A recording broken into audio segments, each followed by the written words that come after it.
মনে করেন আজকে ছুটির দিন, তো আপনি একটু দেরি করে ঘুম থেকে উঠেছেন। ঘুম থেকে ওঠার পর আপনি আপনার ডাইনিংয়ে যে বেসিনটা আছে সেটার সামনে দাঁড়িয়ে ব্রাশ করছেন। তো আপনার কোমরে একটা গামছা এবং গায়ে কিছু নাই, অর্থাৎ খালি গায়ে আছেন আপনি। তো এরকম সময় কলিং বেলের শব্দে আপনি দরজার দিকে তাকালেন এবং দেখলেন যে হকার পত্রিকাটি ঢুকিয়ে দিয়েছে দরজার নিচ দিয়ে। তো আপনি এগিয়ে গেলেন এবং পত্রিকাটি তুলে দেখলেন যে প্রতিদিন যে পত্রিকাটা দেয়া হয় আপনাকে সেটা না। তা আপনার মাথায় তো আকাশ ভেঙে পড়ল এরকম অবস্থা। তো আপনি কি করলেন? আপনি সেই অবস্থাতেই, অর্থাৎ কোমরে গামছা, হাতে আপনার ব্রাশ, আর এক হাতে পেপার এবং মুখ ভর্তি ফেনা, দৌড় দিয়ে 3 তলা থেকে নিচতলা চলে গেলেন। যে কোনো উপায়ে হোক হকারকে আপনার ধরা লাগবে এবং প্রতিদিন যে পত্রিকাটি নিতেন আপনি সেটি আপনার লাগবে। আমাদের সবগুলো জাতীয় দৈনিকই কিন্তু কম বেশি একই রকম নিউজ করে। তারপরেও কিন্তু একদিনের জন্য, সামান্য একদিনের জন্য আপনি এই পরিবর্তনটা মেনে নিতে পারছেন না। কেন এরকম হয় বলেন তো?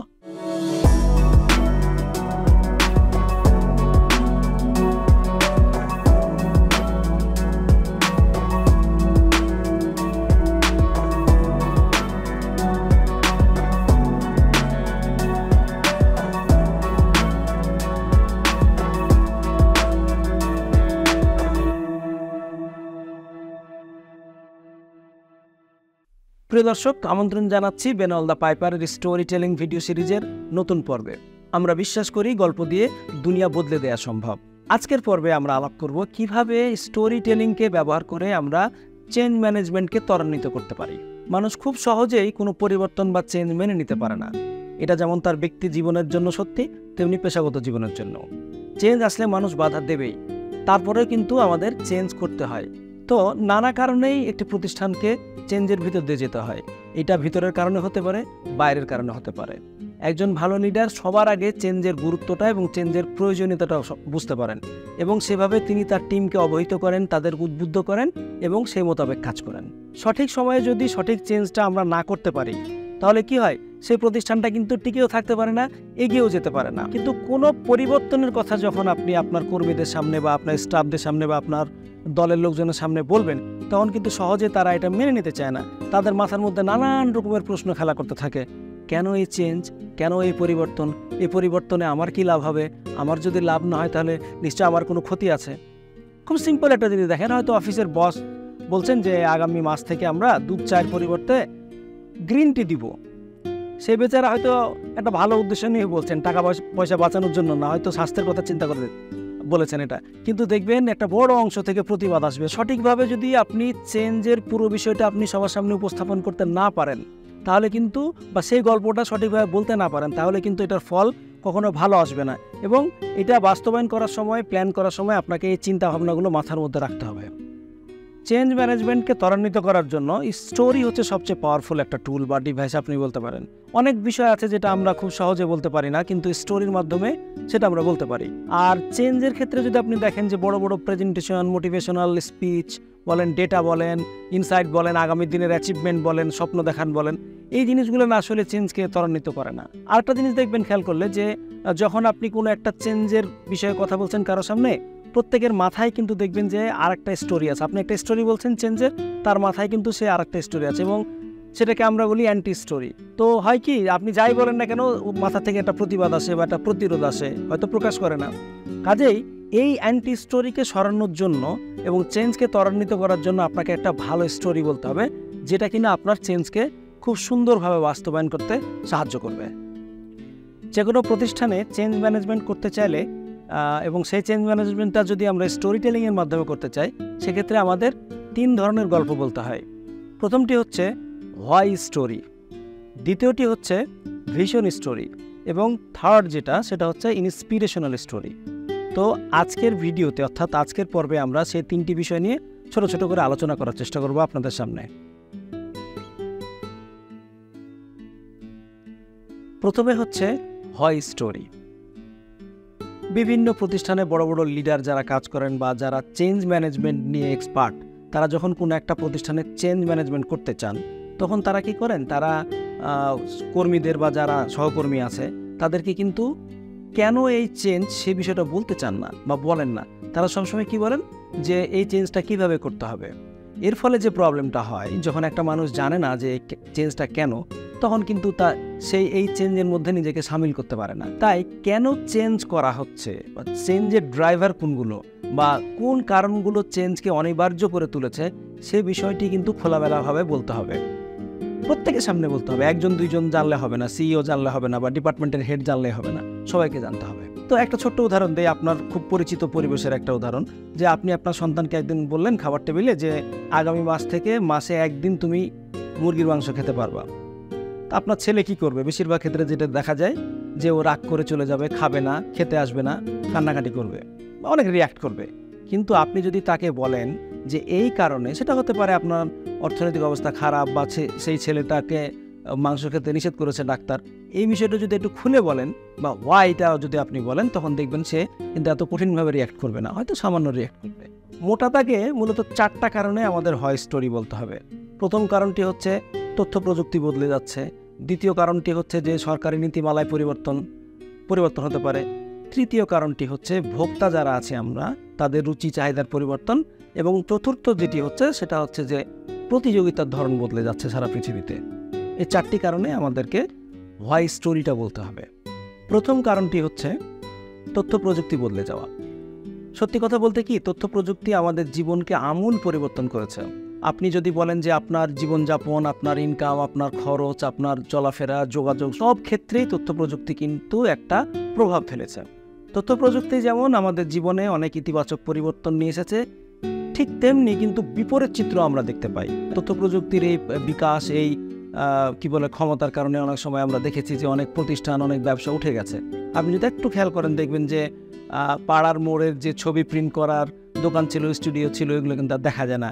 আবার ভিডিও ক্লাব ছিল, সেগুলো কিন্তু দেখা যায় না। কাজেই এই ধরনের গল্পগুলো যদি আপনি আপনার কর্মীকে বলেন, তাহলে কিন্তু তারা পরিবর্তনের কারণটা কি বা কেন এই পরিবর্তনে আমাদের যুক্ত হতে হবে, সামিল হতে হবে, সেটা বুঝতে পারবে। এরপরে হচ্ছে সরকারি নীতিমালায় পরিবর্তন। যে কোনো কারণে কিন্তু সরকার একটা নীতিমালা, কৌশল বা পলিসি চেঞ্জ করতে পারে। তো এরকম পরিবর্তন যদি হয় বা চেঞ্জ যদি হয়, তো বিভিন্ন ধরনের প্রতিষ্ঠানে কিন্তু বিভিন্ন রকমের ইম্প্যাক্ট পড়ে। তো এক একটা প্রতিষ্ঠান এক একভাবে এটা সামাল দেয়।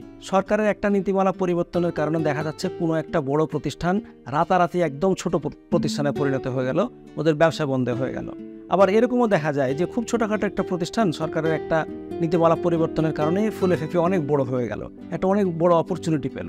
এ বিষয়ে একটা উদাহরণ দেয় আপনাকে, সেটা হচ্ছে একটা সময় আপনি জানেন যে বাংলাদেশে কিন্তু মোবাইল ফোন সেট উৎপাদন করা যেত না। কারণ কি, মোবাইল সেট উৎপাদন করার জন্য যে ধরনের খুচরা যন্ত্রাংশ বা কাঁচামালের প্রয়োজন হতো, সেটা বাইরে থেকে নিয়ে আসতে হতো এবং এটা শুল্ক ছিল অনেক বেশি। এই কাঁচামাল বা র মেটেরিয়াল আমদানি করার জন্য সরকারকে যে শুল্ক দেওয়া লাগতো, সেটা ছিল 23 থেকে 80% পর্যন্ত। পরবর্তীতে সরকার যখন একটা নীতিমালা পরিবর্তন নিয়ে আসলো, দেখা গেল যে এই সমস্ত ধরনের শুল্ক, অর্থাৎ যে আমদানি করার জন্য কাঁচামাল আমদানির বা র মেটেরিয়াল আমদানির যে সমস্ত শুল্ক 1% নামিয়ে নিয়ে আসা হলো। তখন আপনি নিশ্চয়ই খেয়াল করেছেন যে অনেক প্রতিষ্ঠান কিন্তু মোবাইল ফোন সেট উৎপাদন শুরু করলো দেশের মধ্যে। তো এটা আপনাকে মাথায় রাখতে হবে, এটার জন্য প্রিপারেশন রাখতে হবে। এই গল্পগুলোই কিন্তু তাদেরকে মনে করিয়ে দিবে যে কেন চেঞ্জ এবং সরকারের নীতিমালায় পরিবর্তন হলে কী ধরনের ঘটনা ঘটতে পারে। এরপরে হচ্ছে ভোক্তাদের চাহিদার পরিবর্তন। যে কোনো সেক্টরে দেখবেন যে একটা পণ্য বা একটা সেবা চালু করা হয় আসলে ভোক্তাদের চাহিদার কথা মাথায় রেখে। কিন্তু এখন সারা দুনিয়াতেই যেভাবে পরিবর্তন আমরা লক্ষ্য করছি, ভোক্তাদের চাহিদা এবং প্রয়োজনে কিন্তু পরিবর্তন হচ্ছে ধীরে ধীরে। ভোক্তাদের চাহিদা এবং প্রয়োজনে যদি পরিবর্তন আসে, তখন কোম্পানিগুলো কি করে, সব কোম্পানি হয়তো করে না, কোম্পানিগুলো কি করে, তারা সেই পরিবর্তনের কথা মাথায় রেখে তাদের সেবা এবং পণ্যের মধ্যেও পরিবর্তন নিয়ে আসে, নতুন করে ডিজাইন করে। আপনারা খেয়াল করলে দেখবেন যে কিছু প্রতিষ্ঠান আছে যারা আগের থেকেই কিন্তু বুঝতে পারে, টের পায় যে ভোক্তাদের চাহিদার ট্রেন্ডটা কোন দিকে যাচ্ছে, সেভাবেই কিন্তু তারা প্রস্তুতি নেয় এবং তারা কাজ করতে থাকে বা প্ল্যান করতে থাকে বা ইমপ্লিমেন্ট করতে থাকে। এই গল্পগুলো যখন আপনার কর্মীরা জানতে পারবে বা বুঝতে পারবে বা আপনি যখন তাদের সাথে শেয়ার করবেন, তখন কিন্তু তারা বিষয়টা রিলেট করতে পারবে এবং তারা বুঝতে পারবে আসলেও তো পরিবর্তন প্রয়োজন বা চেঞ্জ করা প্রয়োজন। এরপরে আমরা বলবো প্রতিযোগিতার ধরন বদলে যাওয়া বিষয়টা নিয়ে। আপনি যদি অটোমোবাইল ইন্ডাস্ট্রি দিয়ে খেয়াল করেন, দেখবেন যে গত কয়েক দশক ধরে হাতে কোনো কয়েকটা কোম্পানির হাতে সবকিছু নিয়ন্ত্রণ বা তারাই নেতৃত্ব দেয় এটার মধ্যে। এটা জেনারেল, ফোর্ড বা টয়োটা, এরাই কিন্তু এই শিল্পের রাজা। কিন্তু এখন যদি আপনি খেয়াল করে দেখেন যে কারা এই শিল্পটাকে এলোমেলো করে দিচ্ছে, কারা এই প্রতিযোগিতার ধরন বদলে দিচ্ছে, খোল নলচে বদলে দিচ্ছে কারা, আপনি হয়তো ভাবছেন অন্য কোনো একটা কোম্পানি, গাড়ি কোম্পানি, মোটেও না। এই খোল নলচেটা বদলে দিচ্ছে টেসলার ইলেকট্রিক কার, গুগলের চালকবিহীন গাড়ি, এরাই কিন্তু। আবার আপনি যদি এটার পাশাপাশি আরেক জায়গায় দেখেন যে সারা দুনিয়ার বড় বড় হোটেলগুলো, তাদেরকেও কিন্তু নতুন এক ধরনের প্রতিযোগিতার মুখোমুখি হতে হচ্ছে এয়ারবিএনবির মতো প্ল্যাটফর্মের সাথে। কাজেই আপনি যদি আপনার প্রতিষ্ঠানের কর্মী বা কলিগদের এই ধরনের গল্পগুলো বেশি বেশি করে বলেন, তাহলে কিন্তু তারা বুঝতে পারবে যে না, আসলে তো চেঞ্জ করতে হবে, আমাদের এই জায়গায় থাকার কোনো উপায় নাই, নাহলে আমরা ছিটকে পড়বো। এরপরে হচ্ছে ভিশন স্টোরি। কোনো একটা পরিবর্তনের জন্য শুধুমাত্র হয় স্টোরি বলে দিলেই কিন্তু কাজ হয় না, এর সাথে সাথে ভিশন স্টোরিটা বলতে হয়। ধরা যাক আপনি একটা অনেক বড় প্রতিষ্ঠানের একজন বড় কর্মকর্তা বা প্রধান নির্বাহী বা উদ্যোক্তা, যাই বলেন না কেন, আপনি আপনার এই প্রতিষ্ঠানে কিছু চেঞ্জ নিয়ে আসতে চান। হ্যাঁ, কারণ আপনি জানেন যে এই প্রতিষ্ঠানে যদি আমি এই মুহূর্তে এই চেঞ্জটা না নিয়ে আসি, তাহলে কিন্তু অনেক ক্ষতি হতে পারে, এবং এই পরিবর্তনটা যদি না করি ঠিক সময়, তাহলে কিন্তু আমার প্রতিষ্ঠান নাও টিকতে পারে। তো এখন আপনার কাজ কি হবে? আপনার কাজ হচ্ছে আপনি যে চিত্রটা মনে মনে দেখেছেন বা যে স্বপ্নটা দেখেছেন, সেইটার একটা ছবি আঁকেন এবং সেই ছবিটা আপনার প্রত্যেকটা কর্মীর সাথে শেয়ার করেন।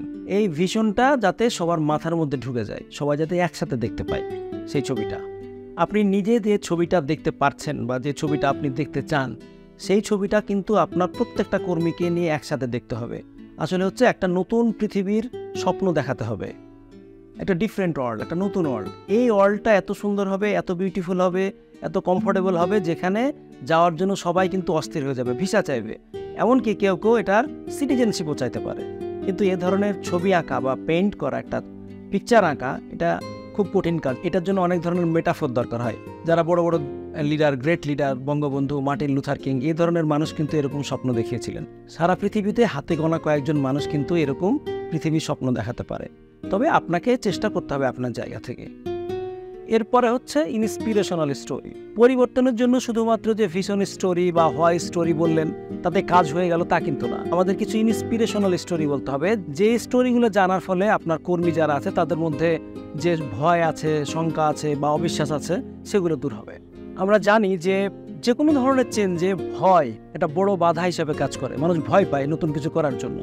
তো পৃথিবীর বড় বড় লিডার যারা, তারা কিভাবে চেঞ্জ করেছেন, চেঞ্জ করে এগিয়ে গিয়েছেন, আর বড় বড় ইনোভেশনের মাধ্যমে কিভাবে মানব সভ্যতাকে এগিয়ে নিয়ে গিয়েছেন বড় বড় লিডারেরা, সেই ধরনের ইন্সপিরেশনাল স্টোরিগুলো কিন্তু আপনার কর্মীকে বলতে হবে, যাতে করে তাদের ভয়গুলো আস্তে আস্তে কমে যায় এবং তারা সেই চেঞ্জে অংশগ্রহণ করতে পারে।